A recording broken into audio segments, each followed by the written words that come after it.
નમસ્કાર દર્શક મિત્રો, બોટાદ દસ્તક ન્યૂઝમાં આપનું હાર્દિક સ્વાગત છે અને હું છું એલડી મકવાણા। આપ જોઈ રહ્યા છો બોટાદ દસ્તક ન્યૂઝ। એક તરફી પ્રેમમાં પાગલ યુવકની કરતૂત, માણસાની યુવતીના વાળ પકડી માર માર્યો, મંગેતરને ફોન પર ધમકી આપી સગાઈ તોડાવી નાખી। માણસા શહેરમાં એક ચોંકાવનારી ઘટના સામે આવી છે, જ્યાં એક તરફી પ્રેમમાં પાગલ બનેલા યુવકે યુવતી પર હુમલો કરી તેની સગાઈ તોડાવી નાખી છે। 24 જાન્યુઆરીના રોજ બપોરે યુવતી બ્યુટી પાર્લરના કોર્સ માટે મસ્જિદ ચોક ગઈ હતી।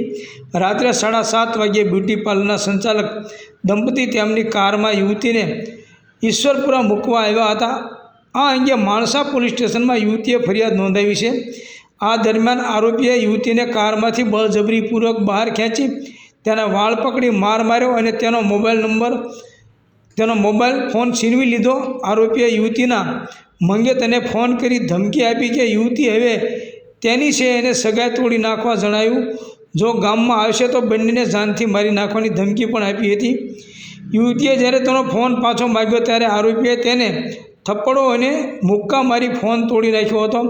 તેણે યુવતીની છેડતી કરી અને તેને બળજબરીથી બાઇક પર બેસાડવાનો પ્રયાસ કર્યો હતો। બ્યુટી પાર્લર સંચાલક દંપતીના હસ્તક્ષેપથી યુવતી બચી ગઈ હતી। આરોપીએ યુવતીના પરિવારજનોને પણ ફોન કરી અપશબ્દો કહ્યા અને પરિણામે યુવતીની સગાઈ તૂટી ગઈ હતી। આ ઘટનાએ સમગ્ર વિસ્તારમાં ચકચાર મચાવી દીધી છે અને સ્થાનિક પોલીસે તપાસ શરૂ કરી છે। સૌજન્ય દિવ્યા ભાસ્કર, બોટાદ દસ્તક ન્યૂઝ, એલડી મકવાણા, બોટાદ।